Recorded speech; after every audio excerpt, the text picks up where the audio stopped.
Elemchi Nwosu's documentary, I Am IGBO, is a powerful exploration of identity, culture, and heritage.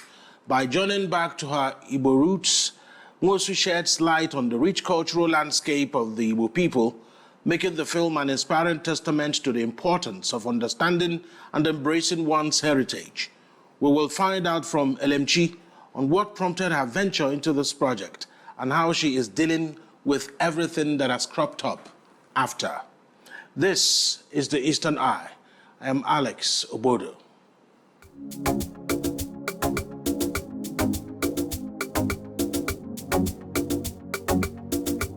Welcome to the Eastern Eye, a program that X-rays the political, social, and economic developments around us. Joining me tonight from the United Kingdom is Elemchi Nwosu. She is a British-Nigerian filmmaker, actor, and presenter. She is the creator of the BBC documentary, I Am IGBO, which explores heritage, identity, and the legacy of the Biafra War through a personal lens.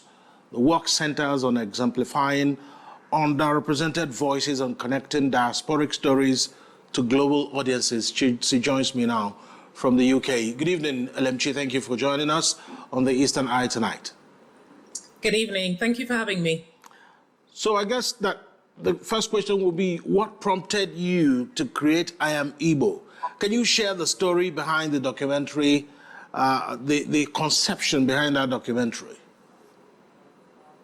Of course, I Am IGBO is a story that I've been wanting to tell for a long time. It's not just my story, but it's the story of so many of us in Nigeria and those who are living in the diaspora. And I got my inspiration from different sources. So I was born in Nigeria. I am Igbo, of course. I grew up in Nigeria very briefly, moved to Saudi Arabia, and then we moved to England, UK, as a family. I'm the youngest of four in my family. And so I would always hear stories of the Nigerian Civil War, also known as the Biafra War, of course. And those stories would predominantly come from my parents. It would come from aunties and uncles and people in the community, but really more so my parents. My dad was a central figure in this. My dad was a teenager during the time of the war, and my mother was also experienced the war.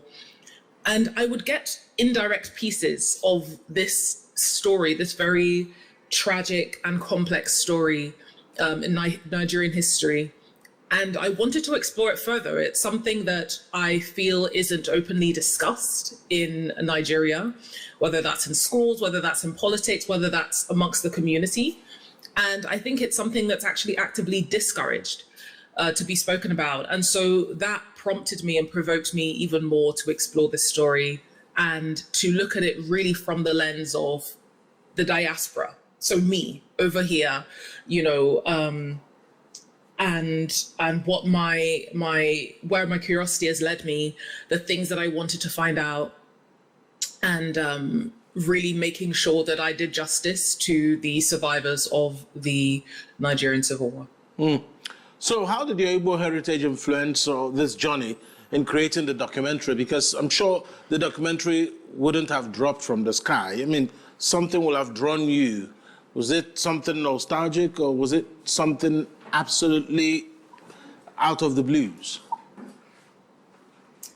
No, nothing, not out of the blue.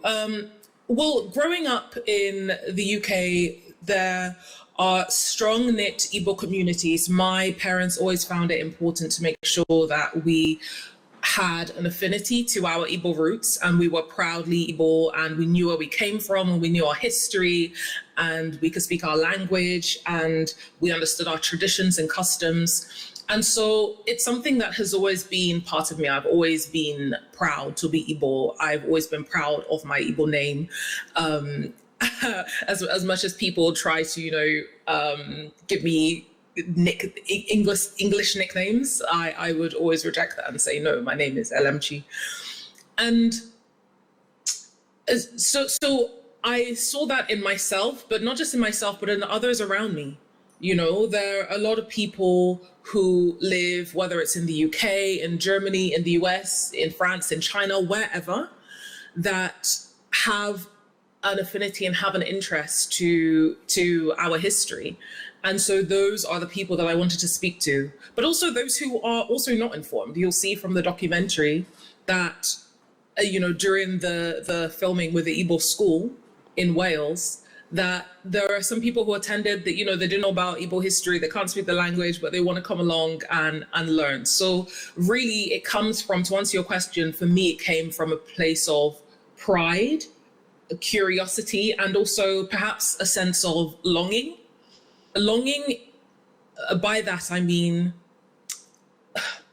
I really felt for that generation that were, you know, either pushing for Biafra to happen or those who were a bit conflicted. I think there was a mixture of feelings during that period, but there was definitely a sense of, you know, how tragic is this story and what could have been, and also just where are they now, and what channels do those survivors have, those who experienced the war, and not just Igbos, you know, people from different ethnic groups across Nigeria. What channels, what platforms do they have to share their stories? Because everyone had a story at that time. That's right. I mean, what choice did they have in 1967? All they were hearing was your destiny is coming close. Stand up and fight. So, I mean, they had to protect their piece of earth, isn't it? So what did you learn about yourself and your culture through this project? Was it something that was sort of an eye-opener for you? What did you discover about your roots, your heritage? I've had this question asked to me quite a few times. I think one of the biggest takeaways for me was just how much people of that generation are still holding on to, you know, and the gravity of this event in history. I think, you know, this was one of the first wars that was ever televised. And so you have people, mind you, you know, I came up with the idea and I did a bulk of the filming, all of the filming actually in Wales. And there were people that I spoke to in this corner of the world, Welsh people, who said, oh yeah, you know, I remember when my church was raising money, their parishes raising money, there was a lot of outreach from communities to help war relief efforts. You know, there are people who have stories who aren't even from Nigeria. And again, you'll see in the documentary, a big symbol of this is, at the time, 93-year-old Beatrice, who was a Welsh woman, you know, you would never know. She lived in Igbo land from the 1950s. And she lived there until the war broke out, married an Igbo man, fluent in Igbo, and was very supportive of Biafra and, you know, and the Igbos really in their fight against the, you know, the Nigerian government until it became too unsafe for her to stay. And so she had to flee.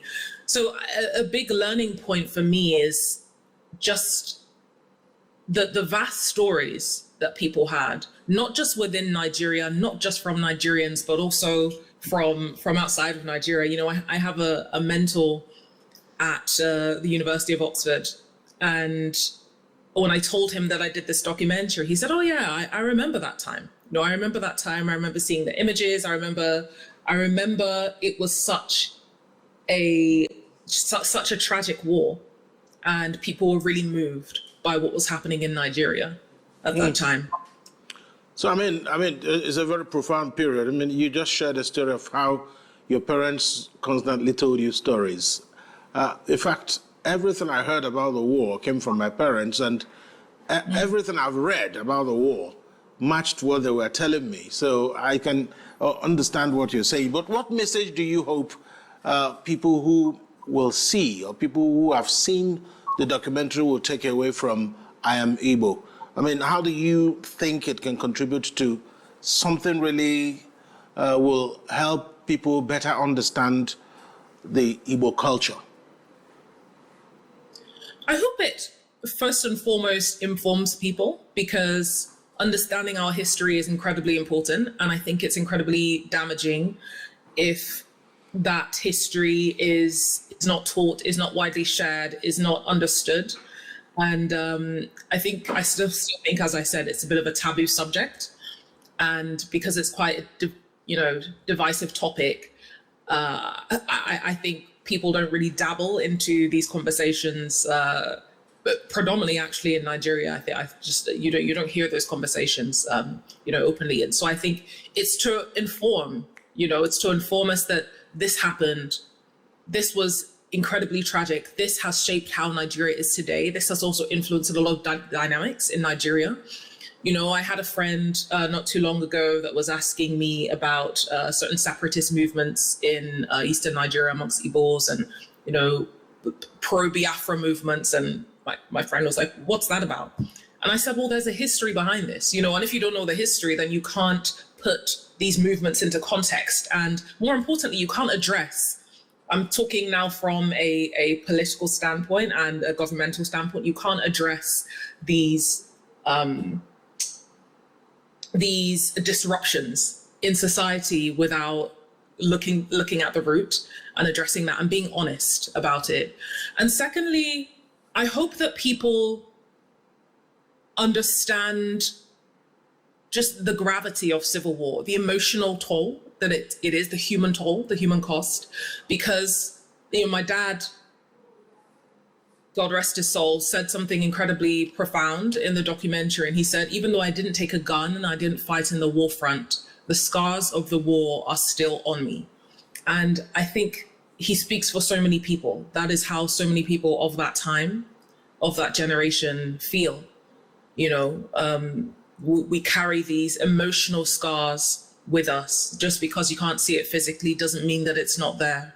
And it influences a lot of things, a lot of behaviors that we don't always understand. For example, growing up, my dad would always hold on to things. My dad was a hoarder, and the garage would always be full of things, and he'd be like, I'm taking this back to Nigeria. He would hold things for Nigeria. And I definitely think, looking back, there was an element of just some sort of traumatic distress. So there was something attached to, the trauma of the war that wasn't able to be unpacked. And the final thing I want people to take away from this is that there can be light on the other side, because I think it's incredibly remarkable when I hear about just how awful this war was. I remember, again, my dad telling me it's during the time of the war, the bank of every Igbo person in Nigeria was wiped and replaced with just $20 to rebuild after the war. And I remember thinking, did he just, come up with that number? No. Yeah, it's actually 20 pounds. 20 pounds. Absolutely. Yeah. It's and so to inform, to help people to understand the emotional, psychological cost of war and just the tragedy of war, but also for us to understand that there is a resilience. There is something that we can celebrate about ourselves, because we are a resilient set of people. We are resourceful. Igbos are some of the most global nomadic people that I know. And so it's also celebrating our culture and saying, look at this history, look at what happened. And despite that, look at where we are and look at how we are thriving today. All right. Let's talk about the production process. How long did it take you to put this together? Scripting, filming, post-production, everything in between? Well, I came up with the concept from when I came up with the concept and developing the concept. I would say it took about 9 to 12 months, just everything to be completed. The filming process was actually quite straightforward, because I thought that I would be savvy in having my parents as the central faces that you first see. And because, that was authentic to me, and those are the stories that I heard from, and it always resonated with me, and it just made sense to have my parents in this documentary. And funnily enough, the day that we filmed this documentary was the last day that I saw my dad. And so it has an emotional weight to it. It has become something that means so much more to me. But yeah, I would say between 9 to 12 months. The filming process was, I would say it was relatively quick. It took a couple of months, maybe in total 3 to 4 months. When you think of everyone's schedules, when you're trying to get location together. I was the producer of this, and also the writer, and also the host, but it was my first time producing anything, let alone a BBC documentary. And so I didn't know that a huge part of the producer's role is to figure out things like that. Where are we going to film? What's the location?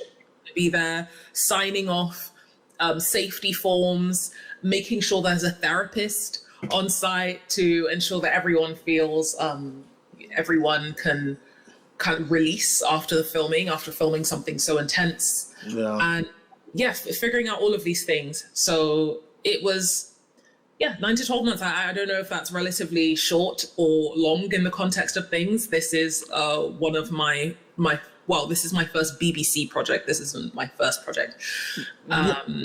So it's looking like you have dabbled into something that is going to be a legacy for you. And from what you've referenced, it looks like your father gave you a gift by starring in your documentary.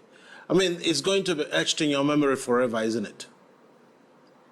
Yeah, it will, because and that's exactly how I view it. It's, sometimes I think to myself, is it serendipity? Is it fate? Is it how it was supposed to be? Not to center it around me, but I just think the timing of it is really interesting. And also because I got to not just share his story with, my friends and the crew. And mind you, the day that we were filming, everyone was just so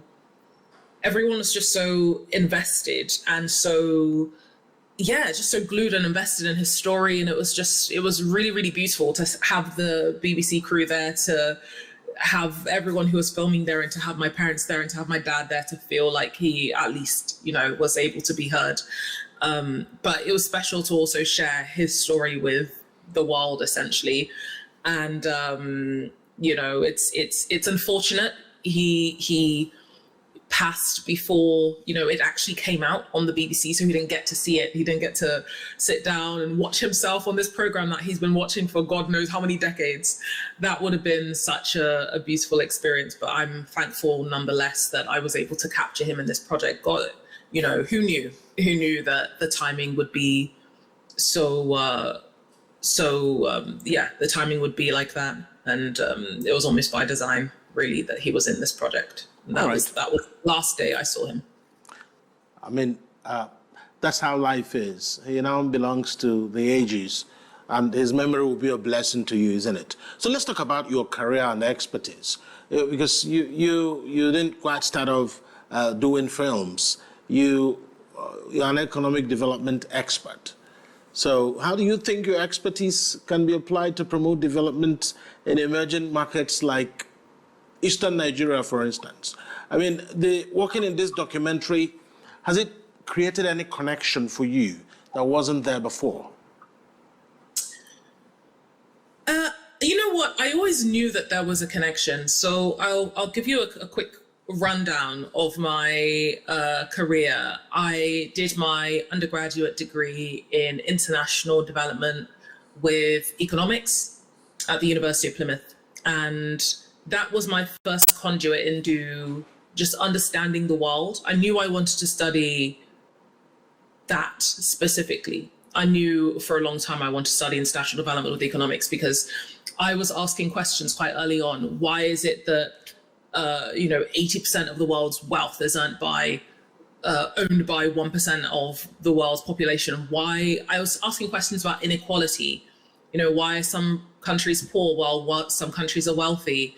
And understanding the history that plays into that also. So I was always curious about that. And I went on to work for an international development consulting firm, which is really, really great exposure into development, focusing on, then traditional international development, foreign aid, understanding how that sector works. I quickly understood that I was more interested in the economic side of development. So I was very interested in trade, investment, and the more quantitative side, I would say, of development. I worked across different projects, and I remember thinking, the economics bit is definitely for me, and it feels a lot more tangible and like, we're genuinely making positive impact. And I wanted to hone in on that a bit further. And I knew I wanted to go off and do my master's degree. So I applied to study diplomatic studies at the University of Oxford, master's level. And I gained admission. Again, my dad is the very person who prompted me to apply to the University of Oxford. And I remember scoffing and thinking, sure, okay. But again, excellence. And my dad attended Trinity College, Dublin. And so he was very big on education and going to the best institutions and getting the best education. And so I did that course at the University of Oxford, and it definitely changed me and changed the way I viewed my career.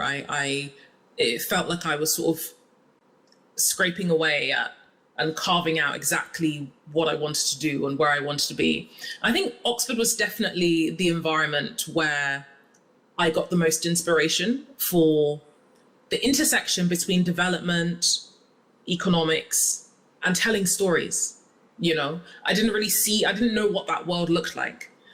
And, I was like, okay, well, do I want to pivot my career and go into reporting, or what do I want to do? But I knew I wanted to work predominantly independently and tell the stories I wanted to tell.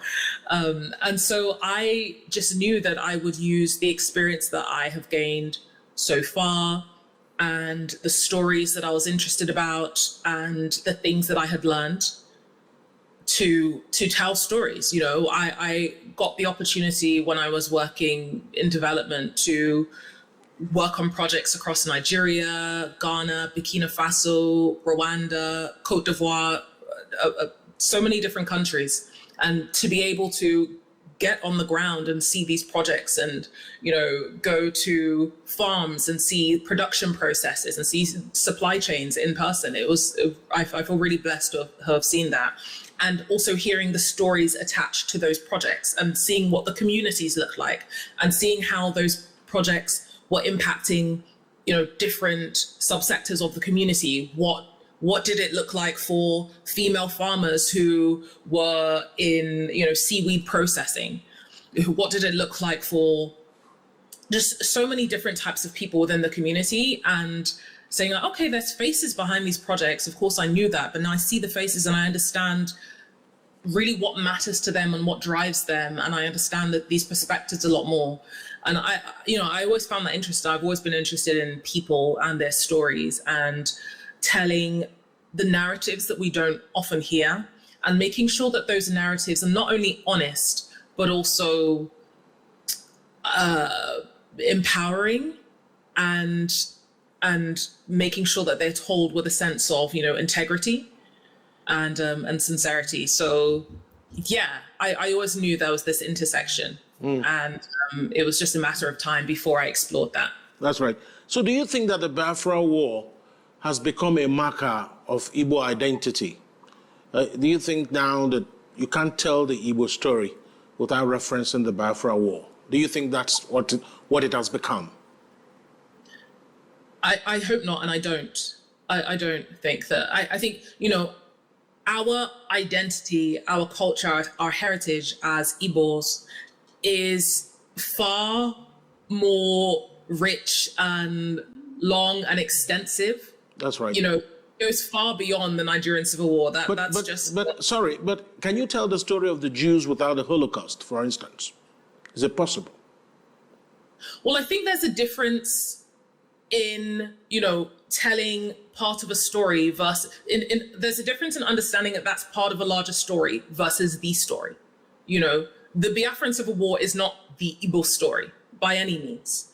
And again, this is why I say that I think it's important to make sure that, people educate themselves and inform themselves that this is actually relatively small history in our long, extensive history. Yes, it's part of our history. Yes, it has defined and to a degree defined and shaped the way Igbos relate to other ethnic groups in Nigeria. And it has also shaped perhaps the relationship that Igbos have today with the Nigerian government, whether that's, the level of trust, or the level of affinity that they feel, with Nigeria as a whole. I think it's definitely shaped. There's always been a kind of push and pull, I think, with Igbos in Nigeria.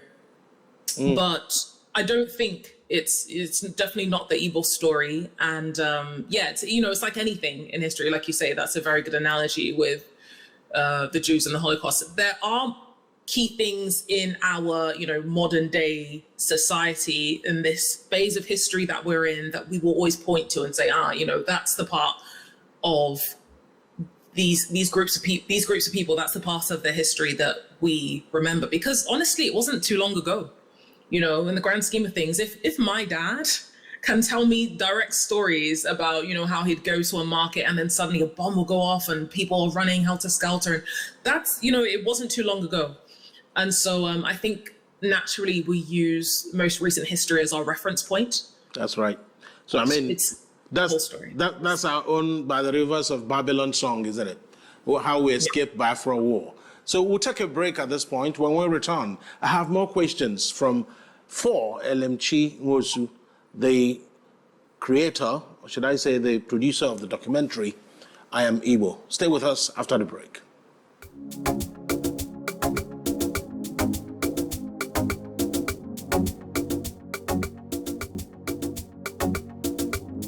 Welcome back to the Eastern Eye here on Afia TV, a program that X-rays the political, social, and economic developments around you.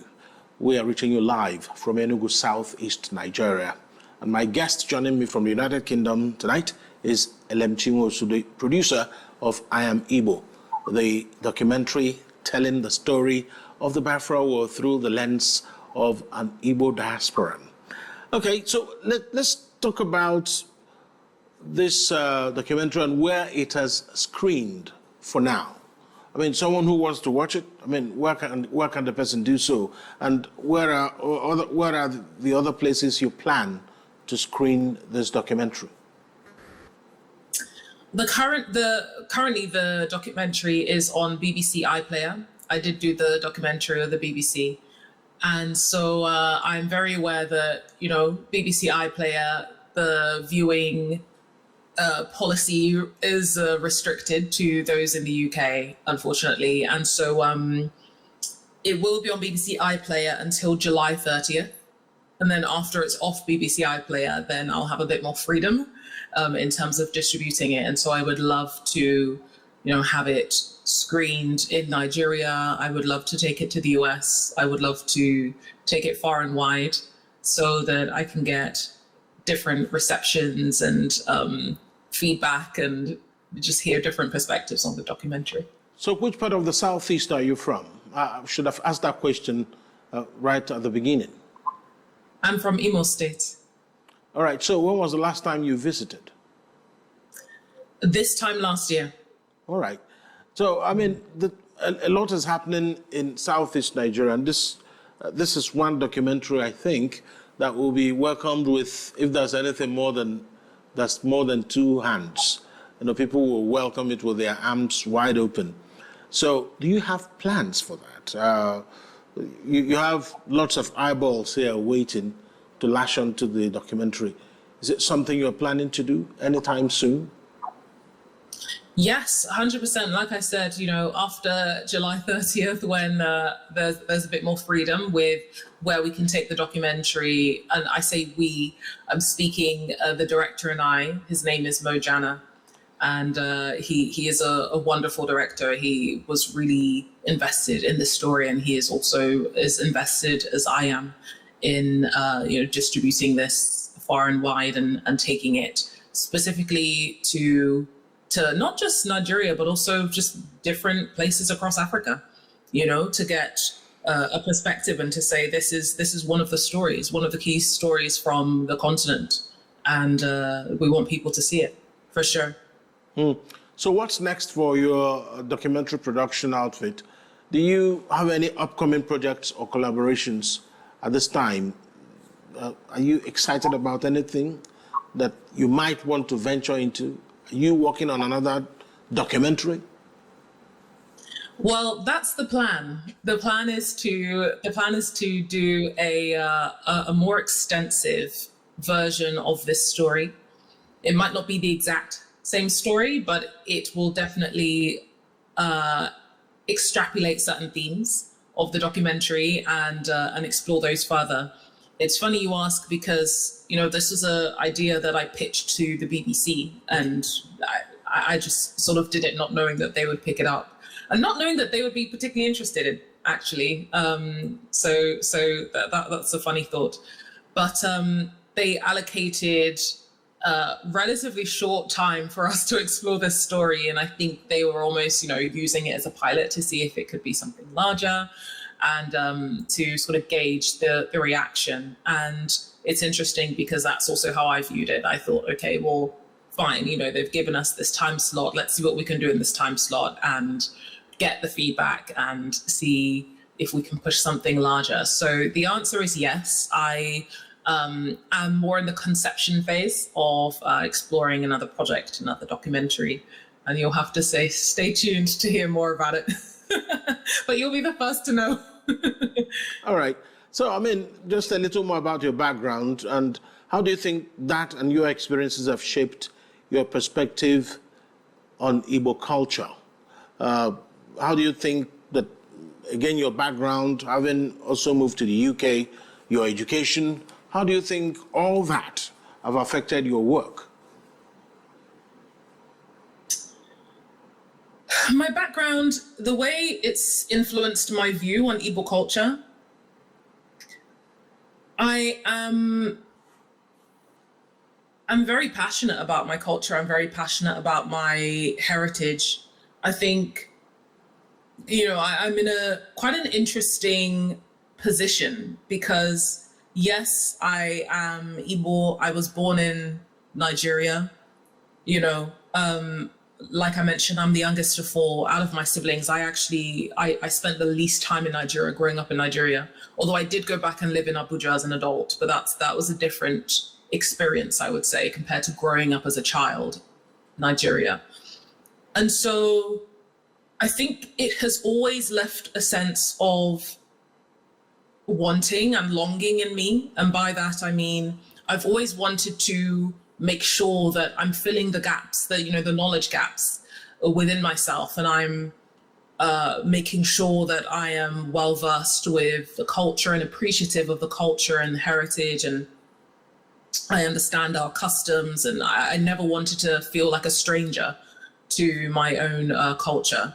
Having said that, I am also aware that my perspective is one that is quite interesting. I think, sometimes we can, I don't want to use the word romanticize, but there is something, when you're living outside of Nigeria, you're on the outside looking in, and you haven't grown up in Nigeria. I do think there is a sense of sometimes, we kind of, romanticize some of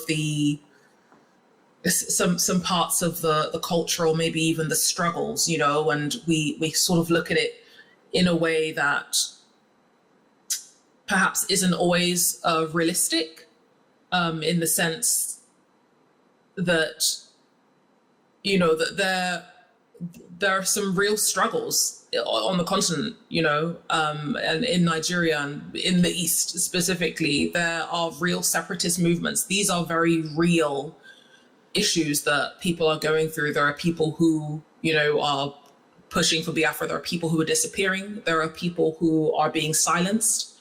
And so I think sometimes it's easy for those of us who aren't, living in Nigeria to forget the harsh realities of those who, are wanting to be patriotic in their own way and wanting to have their voices heard, and some of the costs that come with that, and some of the security issues in the East. It's not an easy dynamic to navigate. And I say this because I had some conversations with people from my village in Imo State, and we were talking about this.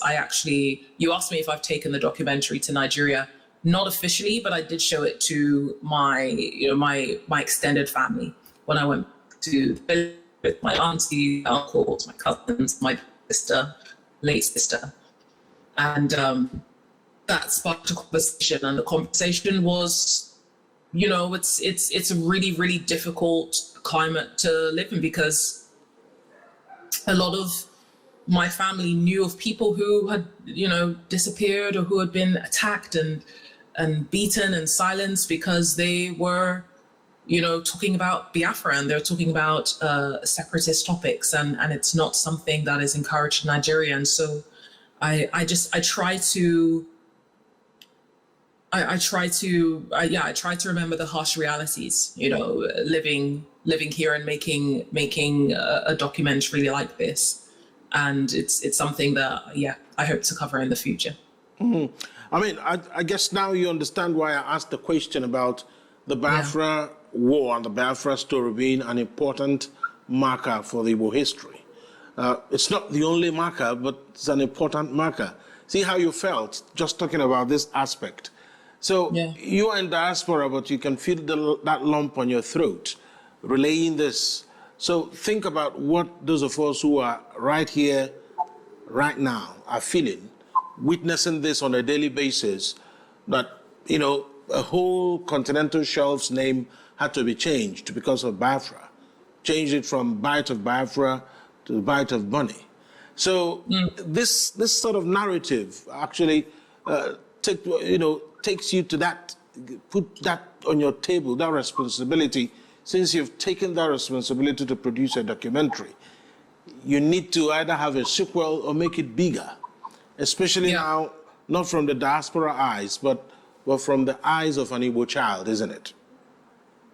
Exactly. And this is why I wanted to make a point of highlighting, the other side, because as much as the documentary, it is also a celebratory story of, how far Igbos have come despite that history and despite those struggles.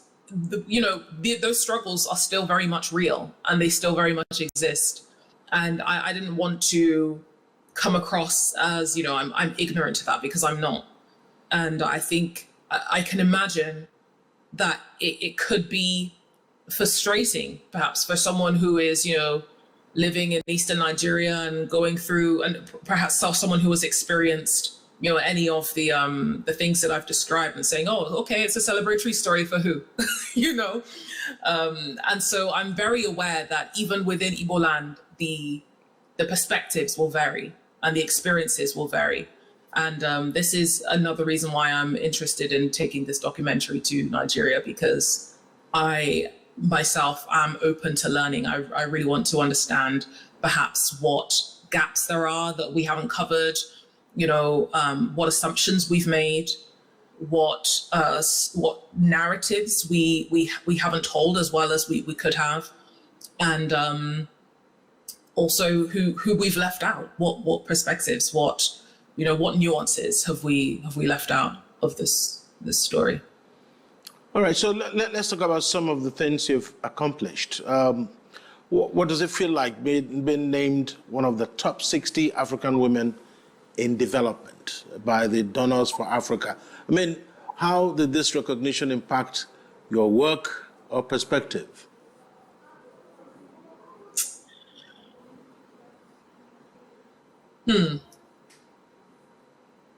I don't like to pretend that I have an answer for everything. I don't particularly have an answer for this. Yeah, but you have to attempt it. That's how they set exams. So they say attempt all questions. Yeah. Yeah. When I got that recognition, I felt very honored. And I remember thinking, oh, wow, okay, so maybe I am doing something, because I actually went into the international development sector because I've always been that person who is driven by creating a positive impact in my work. I always said I want to, and that's the whole reason why, I went off and I studied international development. I was always interested in inequality and why it exists and what it looks like, and hoping that I would be able to, leave a small mark in a very large pond, as they say, to do something really. And it's a recognition that I feel very honored to have, and it made me feel as though, okay, perhaps I helped in some way. I shone light on something. I did something, and that work continues. So how does it feel to be appointed as an international trade advisor to the UK government? I mean, what opportunities or challenges do you think this role throws up? So this was one of those roles that I said, this came after Oxford. It was the sort of epiphany phase where I knew I wanted not just to delve into international development, not just economic development, but trade and investment. And I started off at trade, really looking at that very closely. It's a role that I think is really interesting because I'm able to understand the perspective of business owners. I work very closely with entrepreneurs, small and medium-sized businesses that are here, that are wanting to export abroad. And I have always had the niche of West Africa. So I will look at companies that are wanting to export to places like Nigeria and Ghana and Senegal and, wherever. West Africa was always my focus. And, I mentioned earlier that I've always been interested in perspectives and stories, and it definitely opened up some ideas for me in terms of storytelling, because it was so interesting to me, the kind of challenges that businesses face when they are wanting to export, not just to West Africa, but the conversation about, doing business with Africa in general. It's so interesting. We have, I've done roundtables, I've done speaking engagements to promote this intersect between business and diplomacy when doing business with Africa. And focusing predominantly, like I say, on countries in West Africa. And there's just always been a feeling of mistrust, and, a lot of companies are hesitant. I would say perhaps, and this is debatable, but I would say the PR job, if you will, in East Africa has been done a bit better. I see a lot more businesses here or entrepreneurs here going to places like, Nairobi, Rwanda, to do business, but not so much West Africa. I think there's a gap there. And it's the reasons that are often cited is political instability, not being able to find reliable partnerships, and not being able to find key distributors and retailers, and also just not understanding how the climate works. There's a lot of misunderstanding as well around just the business culture as well, and just how these different countries operate culturally when it comes to doing business and navigating that. So there's a big job to be done in terms of bridging that gap. There's a big job to be done. And just wanted to ask you one more question before we wrap it up. What was the reception like in the Igbo-speaking community in the UK for your documentary? I mean, I'm sure there's a way to find out, even though it's through the iPlayer. No, that's a good question. So we've done screenings here. in the UK. So the documentary was screened at a film festival in Wales called the Watch Africa Film Festival, which is run by someone called Fadili. Look up the film festival. It's really great, and it just brings together various films. And then it was also screened in facilitation with a few members of the Igbo community in Wales. So as I mentioned, there's Igbo communities all across the UK, and the one in Wales has been incredibly instrumental in helping to push the documentary out. And to answer your question, the reception was really positive. We did a live screening, live Q&A, myself and the director. We were on stage answering questions afterwards, and the initial reaction was one that was really moving, because everyone had stories. Everyone in the audience was like, my auntie did so-and-so during the war. My uncle did this to survive during the war. My father, my mother, everyone had stories. Everyone could relate to this period in history in some shape or form. And so that was really moving. It really made us feel like, okay, we shone light on something that doesn't really get enough attention. We also got the question of what next. That was a big question. What are you going to do with this next? Because we have to see more of this. We can't just have this, short snippet in the BBC. It's great. It's a great platform. It's, great that we are informing not just the community, the Nigerian community here, but also the Welsh community and the English community, just everyone across the UK. But what are you going to do next, and where are you going to go with it? And so that was a question much, like the one that you asked, that we were saying, we want to take this far and wide. We want to go back to Nigeria. We want to go to different places across Africa. We want to go to the US. We want to go to other places in Europe. We want to go to France and Germany. Because there's Igbo communities everywhere, and there's Nigerian communities everywhere. And so, yes, that is something that that was asked. But generally, the reception was very positive. We were very happy about it. And I actually found it just so moving. It's not until you finish a project like this, and you never really know how people are going to take it.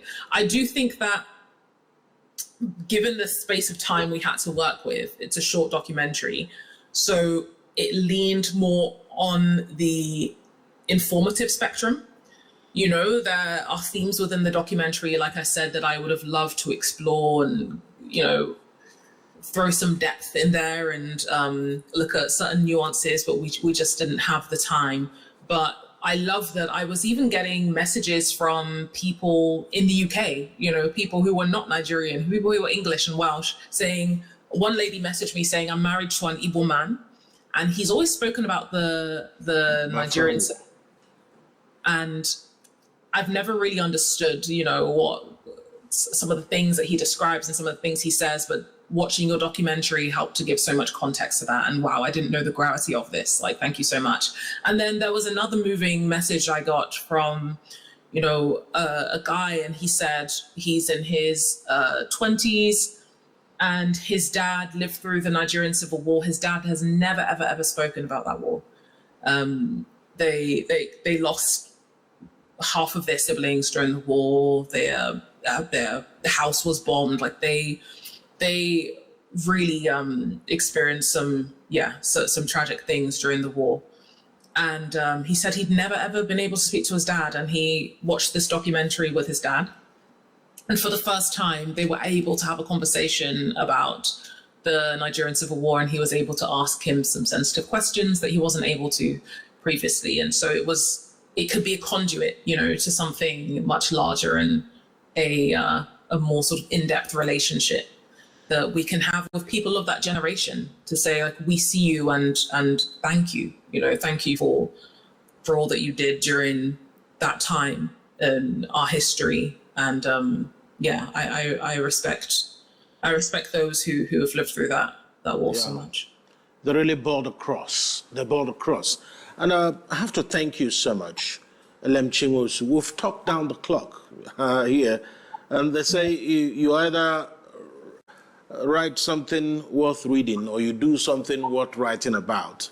And I think you have done something worth writing about. If you Google your name, you're going to see your name pop up on different publications. Thank you for talking to us tonight on The Eastern Eye. Thank you for having me. Elemchi Nwosu, a British-Nigerian filmmaker, actor, and presenter. Thank you. That's The Eastern Eye for tonight. We'll return tomorrow with another episode of The Eastern Eye. My name is Alex Ogbodo. Nka is next. Good night.